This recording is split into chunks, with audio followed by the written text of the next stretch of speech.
explaining his condition. Maybe it's a medical condition, maybe it's financial. While the person is talking, we're not even listening. We're not empathic, we're not empathizing about the person. We are consumed with the fact that we want a sign up. And we are rehearsing the answer to give the person. We have finished talking quickly so that I will give the next line that the MD taught us. Okay? We shouldn't be like that. We should seek first to understand. If you empathize with the person, you will discover that you will be able to get the person won over to your side more than just rehearsing your answer and dishing it out to the person. There's something I learned a while ago and which I've come to believe very strongly. It says that people will stay with you, do business with you, and stay with you because they trust you. And trust does not happen in one day. Trust is something that requires consistency. I've been able to build it over time. So seek first to understand. Genuinely seek to understand the other person before you bring out your point. Okay, that's very, very important. Number 6 says, habit 6 says synergize. Say synergize.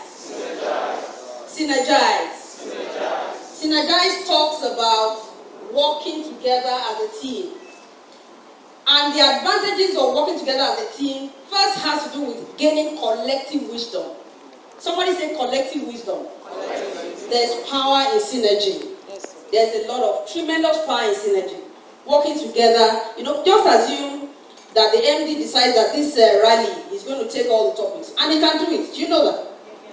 But do you know that there's a limit to the richness of the wisdom and the perspectives you will get from this if it was coming from just one person? I will share from my perspective. You can identify with this person, but not necessarily with the other person. You have collective wisdom. And that's what synergy is all about. Working together with people. There are times I talk to people and some people tell me that, I don't like talking to people. I don't just like it. Sometimes I'm very tempted to ask them, you like to talk to animals? Or you like to talk to trees? Because we were made to be interdependent amongst ourselves as individuals. So if you tell me that you don't like talking to people, please, I want to encourage you. It's not something to be proud of. It's a challenge. It's a problem. Honestly, it's an issue. Honestly, we were not designed to be that way. So if it's a shortcoming, if it's a challenge, take it like it's a challenge. After you've taken the fact that it's a challenge, okay, what can I do to graduate? I was like that. I say that all the time. I used to be like that. Until I discovered it's not anything of pride. So I just shut up. I said, what can I do to come out of where I am? And stop using it as sometimes I just like to sit in front of the laptop. I just don't like doing stuff, talking stuff. It's a challenge. Seriously. Okay? So synergize, working with people. We get collective wisdom and encourage teamwork. Some people, the average salesman, just wants to go all the way. I've sold 10 privilege packs. Next week I want to sell 15. You are a low ranger and you sell it and you dump them. And you move to the next available person and you dump them. Okay, but synergy says we work together as a team. Do you know it's extremely, sometimes I just ask some of the leaders some questions, maybe a challenge I'm having in my team. And I talk to them and they give me a perspective of something they did. And I take it and I work with it. It's powerful, it's amazing. Okay, 1 plus 1 in teamwork is greater than 2. The good book says that 2 will put 10,000 to flight. It's a powerful concept. It's simply amazing. Okay, so then value the differences that you have. Those differences are the strengths that each person brings to the table. That's synergy for you. Okay, say this person talks too much. That person might just be the pepper that your salt needs to give a good ginger to your swagger in the team. Oh yes! Sometimes some of us are very academic. You say, this is how to do it. Someone just adds a little spice and it just makes a difference in the team. So let's value our differences. I know what I don't have and I don't keep myself. Yeah, and I look for it in somebody else to compliment you. That's teamwork for you. That's synergy. Okay? The whole is greater than the sum of its parts. That's synergy. What are the benefits of synergy? Result-oriented positive energy. In this meeting, we have been talking about the sizzle sells the stick. Okay, that's sizzle. Result is positive energy. The energy is just simply amazing. That's why even in the religious organizations, whether you are mosque or church, there's something that happens whenever you come together. You're just revived. I just energized. Okay, the energy is positive. Then you can examine, you can explore from different perspectives. Then you can cooperate. Because I said earlier to say that no competition, we're collaborating. Okay, bringing something to the table. Then we can reach an agreement, a mutual agreed end in mind. And it makes us really highly effective. Okay, as I rush through, I'll talk about, finally, habit 7. Sharpen the saw. Somebody say sharpen the saw.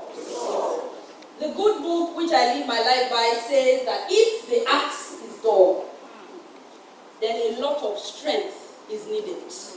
If an axe is dull and I want to fell a tree, I'm just applying a lot of energy. I have to apply a lot of energy. I have to apply like 100 times the energy, which I would normally apply if the axe was sharpened. But it says wisdom is profitable to direct. What does wisdom tell me to do? Just simply sharpen the saw. Sharpen the saw doesn't take me more than 5-10 minutes. And in a few sweeps, the tree is down. Okay, so sharpen the saw majorly talks about self-renewal. Somebody say self-renewal. It's not only privilege park you can renew. You can be renewing yourself. Okay, self-renewal. Self-improvement. Somebody say self-improvement. Let me tell you one secret that some of you don't know. You know, many of us just look at some leader or look at the MD and he just like talks, guy just makes a lot of sense. This guy is just good. If I can just get into my church and everybody just sign up, and everybody is just looking good. Now, a lot of work goes into making you who you become. A lot of work. Self-improvement. I tell you categorically, anybody that you can see that you admire, and we're not in competition, but really, you can do better than anybody that you can see around. Okay, you just have to, you need to be able to pay the price of improving yourself, renewing yourself. Because I spoke earlier about using paracetamol for headache, when honestly what you need is a little bit of rest. And so self-renewal, self-improvement. Practice these habits every day. A couple of years ago, I developed the habit of reading. I told myself there's no day I will not read something. And I need you to make that your commitment as well. Even if it's a chapter of a book, or a paragraph, or some quotes you read somewhere, ensure that there's deposits happening to you every day. Sharpen your soul. Okay? The reason why some people are getting results and some people are not getting results is because some people are doing some things that others are not doing. And you know that those things are things that everybody can do. Do you all understand what I'm saying? If you understand what I'm saying, it means that you can read and understand, isn't it? So why don't we read? Why don't we read? Because we just feel that it's hard, isn't it? Or we feel that there's no time. Huh? They are busy. No, we need to renew ourselves. We need to improve ourselves. We need to practice this habit every day. And there are different areas of our lives where we can sharpen the saw. It's not only by reading. Financial. You know, the MD was, he got almost violent at the point when he said, somebody said he wants to be earning $1 million. Idiot. You must be vexed. You know, just like I call some people P and P. And so by now, people know. I call them P and P. Poor and proud. If you ask them about their future, they will be the ones to make the biggest noise. They say, well, I'm going to do this. And check them. What are they doing? Nothing really. What plans are they putting in place? Nothing really. They are struggling currently. And they're just concocting the grammar. Nothing is happening. Yeah. So, what are the areas of our life where we need to sharpen the saw? Financial. There's no two way about it. We need to make consistent financial deposits. We need to plan so that we can sharpen our financial saw. Physical. We need to eat healthy. We need to do exercise. We need to rest and do proper stress management. Mental. We need to read. We need to write. And we need to think. We need to engage in thinking. Somebody said that the hardest work on the surface of the earth is thinking. Who was it? Was it Bill Gates that used to tell his mom, can you just give me some minute? I want to think. Can there just not be any noise around here? I want to, I want to think. Do you know that recently my son told me the same thing? He said, I'm just I call him professor because the guy, I don't know. He said, I just want to think, and it's peaceful there. I said, from where now? My son, where did you get this phonetic from? He said, I just want to think. No, but it's very important to think. You know, somebody spoke about self-talk yesterday. To tell yourself, talk to yourself, think. We need to have some time to think. Sometimes there's too much, especially in this Lagos, too much activity. They're just out there, just moving. Because you know, there's a lot of activity around us. We need to engage in thinking. And you know, in that way we can renew ourselves, we can improve ourselves. That's sharpening the soul. Now, there was a presentation I saw somewhere online. He actually spoke about 20 habits of highly effective networkers. But I just picked a few of them. I just run through them and then I'll be out of here. Okay? One says be consistent. Somebody say consistent. Consistent. Now, we all know what consistency is all about, have you? To follow, to do things systematically, without giving up. But I want you to approach consistency in another light. To say that some of us are not straightforward. You know, in this our business, when I do prospect meeting, I tell people up front that if you don't have integrity, you won't succeed in this business. And if you succeed, you will succeed. I won't even call it success because I'll be doing injustice to the word success. It's unfair. If you don't have integrity, you cannot succeed in this business. So be consistent.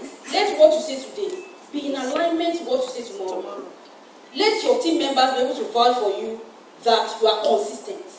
And that's why some people are having difficulties in there. They can't go back to the same people because they know that they've told them about 3 versions of the truth. Okay, be consistent. Be consistent of the life, huh? You know, I like this. It says consistency is far better than rare moments of greatness. And that's why I said some people that, in quotes, I can't call it success. Temporarily, they have some quick wins. That's what they call rare moments of greatness. They're just rare. Once in a while they come, you make a lot of noise, but it's better to be consistent, you know, than having those rare moments of greatness. The next one says, be patient. We already heard that yesterday, but we are not in a hurry. It does not mean that we are slothful, no. It doesn't mean that we are lazy, but we are patient. You know, I like a definition of patience I saw some time ago that says that patience is the character that you exhibit while you are waiting. It's a quality of the character that you exhibit in the process of waiting for what you desire. That's the quality of the actions that you take. It's what, you know, it shows. So I want to encourage us to be patient. Okay, in doing our business, in relating with people. Some of us, because of our impatience, we talk harshly. We don't know that the aggression is being transferred into the people, to our team members. The aggression is being transferred to our prospects, to a point in which we appear very desperate, and they don't even want to do business with you. You know? So that's very key. Be patient. Be relevant. We understand that somebody still keeps making noise now and says that the reason why I'm not doing well in this business is because I don't know how to use the internet well. I'm not. Tell your neighbor again, grow up. Grow up. You know, the reason why you are saying that you are not succeeding, let that be your first reason for even being in this business in the first place. Take it as a challenge. Because I didn't know how to use the computer before or the internet. Now, because I've come to this business, my first hurdle is to overcome that ignorance barrier, that skill gap. Let me overcome it first. Then I can go, you know, take my business to the next level. We need to be relevant with the time that we're in. Stay in touch. Some of us, I know, because I'll give my personal example. My best friend became a part of Avenue to Wealth. My closest friend became a part of Avenue to Wealth after I became gold. I'd become gold for a while. And I've been telling her about it, blah, blah, you know. And she just, and we, our children moved together, everything. But she just didn't want to join me in my business. She just felt that it's one of those things. You know, after I became gold. But one thing I want to tell us is that in the course of doing our business, some of us have had fracas with our good friends. We have had issues with our family members because we have chosen to not like them again because they are not doing our business. You know, one of the things that we learned in the course of watching The Men Who Built America is the fact that we need to look at our business without any emotions attached. see, business is business. If they cannot see your business yet, don't hate them. They have their reasons. Their reasons might not be correct. Okay? And their reasons might not be the reasons that they have communicated to you truthfully. But don't let that be the cause of any crack. Be in touch with them. Let your want towards them be the reason why they say, I didn't do this ladies' business and things are even more cozy than before. Stay in touch. Okay? Cherish and develop your relationships. Don't let them fall out because they are doing a business. I tell people that you're not going to do this forever. So will you lose people that are closest to you because they are doing a 10-year business, and then after that, what happens? Okay? So that's very important. Then be social media savvy. Somebody is going to talk about social media, so I'm not going to go into too much detail about that. We're told to tweet, be on Facebook. That's very, very, very important. You know what social media is called? Internet network. Abi? Is a network. So if you say you're a networker and you are not social media savvy, what are you? You are a worker. Because we have to remove the net. Okay? So you need to be social media savvy. And we're told that there are going to be social media trainings, I think from next month or so, that you can take advantage of and learn those skills. Stop saying that I don't know how to. That's old story. I don't know how to. We are heard. What are you doing about what you don't know how to do? That's the next thing. All those other ones are excuses. Be honest. I already mentioned that earlier. To say be honest. You need to be honest. We need people to be able to see through us and know that we are being very forthright with them. Be present. We're taught by a leader that 90% of success is doing what? Showing up. Showing up. We need to show up. Show up for the weekly trainings. Things don't just jump on us. Some people contact me sometimes and say, I'm following everything that is going on in A2W. I'm following everything. And then I ask them one or two questions to show them that they are not following. You need to show up. Show up. Okay? Be present. If you are serious about building your business, you need to show up. It says build real friendships. For me, one of the best things that have happened to me in Avenues to Wealth is that I have met people who I wouldn't have met if I was not in Avenues to Wealth. We need to build real friendships. There was something I said some time ago to say that some people don't see, in their teams, they don't see family. You know, we have said that Avenues to Wealth we're a family, isn't it? They don't see family, they see cycles. As they are standing here like this, and I'm looking at you, I can just see cycles. Or instant reward, cycles. Some people don't value, they don't develop real friendships among their teams. Okay, I need to encourage you and ensure that you break that. See, people, you just need to think, and that's why I like the 7 habits. Begin with the end in mind. If you understand that there's life beyond what we're doing, you will do the right thing. You know, you just do the right thing, and you do things right. You do the right things, and you do things right. You need to build real friendships, because you don't know the capacity of things that can happen even with the people that are within your teams. Okay? Build real friendships. I'm rounding up now. Take selfless actions. Some people will not do anything if it does not pay them. If it doesn't pay them, why should I do it? Okay? And they don't know that nothing is free. I tell people from time to time, nothing is free. Absolutely nothing. If you do it, it's coming back. And be sure that whatever you do and it's coming back, it will always come back bigger. So if you are doing the wrong thing, it's coming back. If you are doing the right thing, it's going to come back. Everything always comes back bigger, okay, than what you put in. And that's the law of seed and harvest. A seed is always a small one, yeah? Just one seed. And it comes back, it just blows your mind. A big tree that has lots of fruit and lots of seeds. And a bonus point, because I just picked a few points there. Smile. Yeah? Smile. Honestly, there's something I mean. See, before I tell you anything, just smile.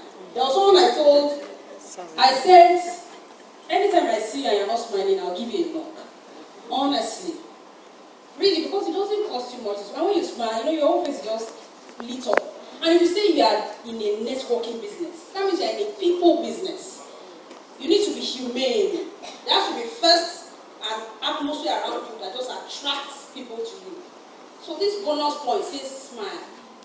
Even if your face is not made up, a smile can do wonders more than your makeup. Okay? I think I'll just stop there. The recommended text again is 7 Habits of Highly Effective People. You should get your copy. Thank you very much.